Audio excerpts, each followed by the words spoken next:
What is up, DTube Steem blockchain? So I was thinking what I should talk about in this video. I couldn't come up with anything, so I was considering a little bit the pricing action. Yeah, the pricing action of Steem the last, guess I should say, couple of weeks. 2020 has really been interesting because the pricing action, it feels really similar to early 2019. And if I look at the price, if I look what it was around a year ago, yeah, it was around, well, it was a little bit higher, 27 cents. Now it's around 17 cents. It's been going up from around, I think, 13 cents. It even went down to almost 9 cents. It went down to around 10 cents. So from 10 cents up to 17 cents, it's really interesting.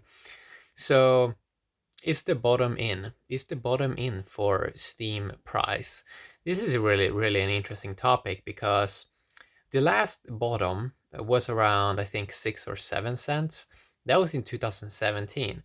And it's really interesting these last 365 days. It did go down a bit. So yeah, a year ago, 27 cents, now around 17 cents. But it has for sure been less volatile compared to earlier year, the year before, where we had these huge dramatic shifts. So for example, 2018, April, we had around $4, and it kind of ended at around 25 cents. That is kind of brutal. So 2018 was a little bit more intense year. The last 365 days, it actually did went up to around 55 cents, I think, but it stayed pretty similar in pricing. And and as a person said, that I heard, this thing that markets eventually tend to find some form of bottom. What I think is really interesting, I'm not a pricing expert or anything, but I find it pretty interesting how it seems to sort of level out around twice the price of the previous bottom. So been seeing the prices of one Steem around a lot, around 13 to 14 cents, which is really interesting that it's around twice the previous bottom. And I remember, for example, checking out some Bitcoin charts, and they were also a little bit like a similar thing going on there, where it every year sort of like the bottom sort of double or something like that. In a way, this is a little bit, I would say, a little bit similar. So if you remove if you like ignore all the volatility and like the crazy speculation upswings that we had up to $8, if you sort of ignore that, it still is really interesting how it still can keep around 40 to 50 million dollars market cap in a very low time, like a very calm period where most people are not really producing that much content and there's not really that much hype, but that it still is at around 40 to 50 million dollars in market cap. That's, I would say, is pretty interesting, to be honest. So it's going to be really interesting to see how this year is going to play out, because it's probably going to take a few more years to sort of see where Steem, where the speculators are going to go, how they're going to place their bids and so on, and if they're going to buy in and so on. But if you consider it like, so is the bottom in was like 10 cents the new bottom, which would be a bottom that is 30% higher than the previous bottom in 2017. Would be pretty cool if that was the bottom. Now, if I imagine if the price would dump, so there was a time there where we were considering a little bit, would it do another like 30x dump? But it doesn't really seem like it's gonna go down now to 1 cent, because it looked like when you first saw this like 30x or 25x dump from a couple of dollars down to these levels, it sort of feels like when you're looking at it pretty quick that it easily can do another one. But it seems like these markets that they eventually find some form of floor, and it's really really interesting because you can also see it with a lot of other altcoins in this industry that they tend to find some form of they tend to find some form of floor eventually, and many of them don't really seem to be going to zero in the same way that happened with a lot of the 2013, 2014 coins.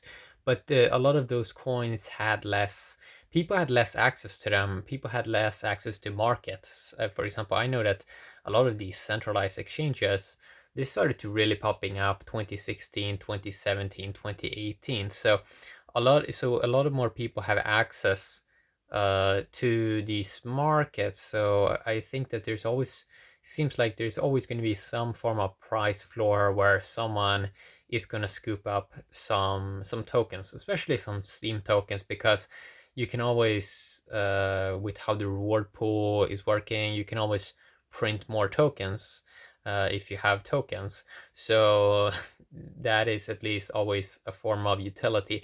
And also in the form of utility, how you do have a lot of people, or I'm not sure if I should say a lot of people, but you have a core group of like dedicated Steemians that sort of is creating content and sort of making it like a ritual in their life to create content and to learn more and to like educate themselves. And it seems like they like once you like have Steem as a habit, it's very easy to just like keep it going. And imagine if everyone was on a platform like this where they're trying to grow a little bit every day. And sure, people are doing it a little bit on Twitter, a little bit on Facebook and those platforms, but Steem is a little bit more serious in like if you're really a little bit more serious about growth. You have a lot of interesting people there on the Steem blockchain. So it's going to be interesting to see if this is the bottom. It's really interesting to sort of follow the Steem price also, because a lot of people get really happy when they get like a 20 or 30% boost in price, because a lot of people that has been used to produce content on Steem during a lot of low periods, for them it's a major difference in just when you get these 20 to 30% pumps. It's a huge like in terms of value a person gets in terms of USD. It is a pretty nice boost for a lot of content creators. So this industry is still very young, and it's going to be interesting to see how it keeps how it will keep evolve itself.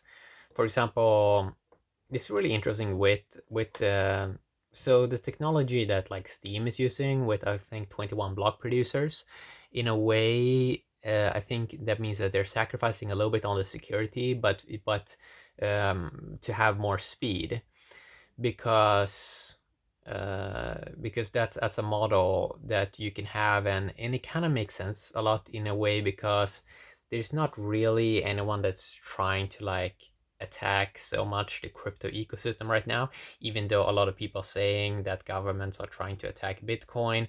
But they're not really doing it, because there's almost nobody that's using this stuff. But once more people start to use these technologies, it's going to be interesting to see, yeah, if we then maybe need to move to better technologies, if it would be attacked a lot. But since a lot of these technology, like the blocks aren't full with Bitcoin from what I've heard, and and for example Steem in terms of scalability, like it's not full, you have so it's like nobody's almost using this right now. So at the moment this technology is really fine, and yeah, it's going to be interesting to see if this is the bottom for Steem, or it's always interesting to see how low people are willing to sell their tokens, and like looking at charts to like see how it's going to go, because obviously all these markets are sort of we see that they're pumping together. Like if something pumps, like everything pumps. If something goes down, almost like everything goes down. And it's going to be interesting to see like the battle for the top spots in crypto. So like the top 30 coins, it's going to be interesting to see that battle play out, and to see where value eventually goes, because probably the market will become more intelligent and more wiser, and eventually some coins are probably going to they're probably not really going to have any utility, and then people are going to like stop play with them. But it's really interesting, for example, with Steem, like we don't really have any real competition at the moment. Like nothing compares to Steem, I would say. And now I mean it in terms of like all these competitors that said that they would come, and they would do a better Steem and all that. Most of them sort of failed, and Steem is still around, and and it came 2016, so that's really really interesting, to be honest, how it can still be around. And yeah, like what else can do what Steem is doing right now? What else has a reward pool today for content creators? I don't know. Like, like there are these small things. They're like, oh, we did maybe an ERC20 token and it has some small value, but it's not like the same sort of stability that Steem has had in terms of how a lot of content creators has been supported by whales. Other platforms don't really have that in the same way. So yeah, it's going to be interesting to see how this industry plays out, and yeah, it's going to be cool. So is this the bottom or is it not the bottom? I don't really know, but it's it's really really interesting to follow this industry and like see how technology is going and see how everything affects everything else. Yeah, have an awesome day, YouTube and Steem blockchain.